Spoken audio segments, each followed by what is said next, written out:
আলাইকুম viewers, welcome to my channel. আশা করি সকলে ভালো আছেন। সম্মানিত ভিউয়ার্স, সড়কে সমুদ্রে মরদেহ, লিবিয়ায় 20,000 মৃত্যুর আশঙ্কা। খবর দ্য গার্ডিয়ান ও রয়টার্স। সড়কে সড়কে পড়ে আছে মরদেহ, সমুদ্র থেকে তীরে ভেসে আসছে একটার পর একটা লাশ। শেষ খবর পাওয়া পর্যন্ত 5,000-এর বেশি মানুষের মৃত্যুর কথা জানা গেছে। তবে ঠিক কতজন নিখোঁজ তা এখনো বলতে পারছে না কর্তৃপক্ষ। 20,000 মানুষের প্রাণহানির আশঙ্কা করা হচ্ছে। গত রবিবার লিবিয়ার উত্তর উপকূলে আঘাত হানে ভয়াবহ এক ঘূর্ণিঝড়। ড্যানিয়েল নামের এই ঘূর্ণিঝড়ের পর দেখা দেয় বন্যা। এতেই তৈরি হয় মহা বিপর্যয়। সবচেয়ে ক্ষতিগ্রস্ত হয়েছে 1 লাখ বাসিন্দার বন্দর নগরী দারনা। স্থানীয় কর্তৃপক্ষ বলেছে দারনা শহরে প্রাণহানি হয়েছে সবচেয়ে বেশি। লিবিয়ান রেড ক্রিসেন্ট সহ দাতব্য সংস্থাগুলো বলে আসছিল ঘূর্ণিঝড় ও বন্যায় 10,000 মানুষ নিখোঁজ নয়তো মারা গেছেন।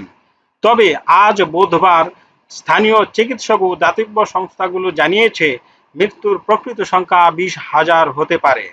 স্বজনেরা যাতে শনাক্ত করতে পারেন এজন্য সড়কে যত্রতত্র ফেলে রাখা হয়েছে মরদেহ। কর্তৃপক্ষ বলছে ঘূর্ণিঝড় ও বন্যায় পুরো পরিবার নিশ্চিহ্ন হয়েছে। এমন ঘটনা অসংখ্য। সবচেয়ে ক্ষতিগ্রস্ত গ্রামগুলোই পৌঁছানো কঠিন হওয়ায় প্রাণহানির সঠিক হিসাব পেতে সময় আরও লাগবে। কর্মকর্তারা প্রাথমিকভাবে যে ধারণা করেছিলেন তার চেয়ে ক্ষয়ক্ষতি যে অনেক বেশি হয়েছে, দিন যতই যাচ্ছে ধীরে ধীরে তা আরও স্পষ্ট হতে শুরু করেছে। জনবহুল বন্দর নগরী দারনা সহ ক্ষতিগ্রস্ত এলাকাগুলো পরিণত হয়েছে ধ্বংসস্তূপে। গৃহহীন হয়ে পড়েছে হাজার হাজার পরিবার। দেশটির পূর্বাঞ্চলে রয়েছে পৃথক প্রশাসন। সেই প্রশাসনের বেসরকারি বিমান চলাচল বিষয়ক মন্ত্রী হিশেম আবু কিওয়াত আজ বার্তা সংস্থা রয়টার্সকে তিনি বলেন, সাগর থেকে একের পর এক লাশ ভেসে আসছে। আমাদের হিসাবে 5,300 জনের প্রাণহানি হয়েছে। এ সংখ্যা বেড়ে আরও অনেক বেশি, এমনকি দ্বিগুণ হতে পারে, কারণ এখনো হাজার হাজার মানুষ নিখোঁজ। ক্ষতিগ্রস্তদের সাহায্যে আন্তর্জাতিক সম্প্রদায়কে এগিয়ে আসার জন্য আহ্বান জানিয়েছেন আবু কিয়াওয়াত। তিনি বলেন, এ ধরনের একটি বিপর্যয় মোকাবেলা করার মতো অভিজ্ঞতা লিবিয়ার নেই। এক পরিবারের 30 জনের মৃত্যু। দারনা শহরের বাসিন্দা মোস্তাক সালিম এই ব্যক্তি জানান তার পরিবারের 30 জন সদস্যের মৃত্যু হয়েছে। মোস্তফা সালিম বলেন, সে রাতে লোকজন সবাই ঘুমাচ্ছিলেন। এমন একটি বিপর্যয় যে আসবে এর জন্য প্রস্তুত ছিলেন না তারা।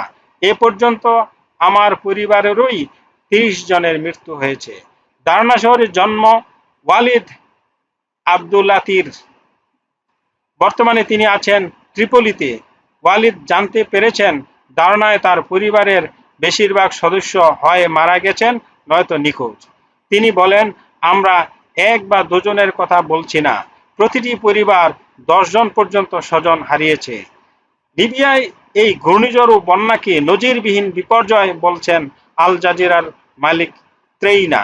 তিনি জানান, ধ্বংসস্তূপে পরিণত হয়েছে দারনা। সৈকতে লাশ ভেসে আসতে দেখা যাচ্ছে, কিন্তু এসব লাশের বর্তমান অবস্থা এমনই যে এখন আর তা উদ্ধার করার মতো অবস্থায় নেই। সমুদ্র থেকেও একের পর এক মরদেহ ভেসে আসছে বলে জানিয়েছেন স্থানীয় একজন মন্ত্রী। আজ বুধবার 13 সেপ্টেম্বর 2023 দারনা শহরে যান আনাস নামের এক চিকিৎসক। তিনি বলেন, আমরা সড়কে সড়কে অসংখ্য মরদেহ পড়ে থাকতে দেখেছি। বড় বড় যন্ত্র দিয়ে কবর খোঁড়া হচ্ছে। সমাহিত করার আগে লাশগুলো রাস্তায় ফেলে রাখা হচ্ছে, যাতে স্বজনদের কেউ দেখলে তা শনাক্ত করতে পারেন। দেশের পশ্চিমাঞ্চল নিয়ে ত্রিপলি ভিত্তিক সরকার ও দারনা সহ পূর্বাঞ্চলের পৃথক সরকার থাকায় উদ্ধার অভিযান নিয়ে জটিলতা দেখা দিয়েছে। দুই সরকারকেই দোষারোপ করছেন দেশটির লোকজন। আবার অনেকে আশা করছেন এই সংকটও যদি রাজনীতিকদের ঐকমত্য ফেরাতে পারে। আপনারা দেখতে পেলেন যে লিবিয়াতে যে প্রলয়ঙ্কারী ঝড় এবং পরবর্তী যে ভয়াবহ বন্যা দেখা দিয়েছে, তাতে অসংখ্য লোক হতাহত হয়েছেন।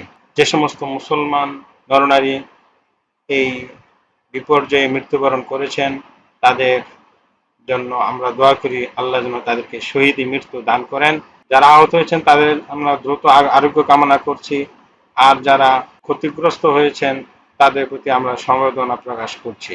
মহান আল্লাহ রাব্বুল আলামিনের নিকট আমরা দোয়া করি আল্লাহ যেন আমাদেরকে এই ধরনের মহা বিপর্যয় থেকে রক্ষা করেন। আমিন। সবাই ভালো থাকবেন, সুস্থ থাকবেন। বেঁচে থাকলে পরবর্তী ভিডিওতে ইনশাল্লাহ দেখা হবে। আসসালামু আলাইকুম।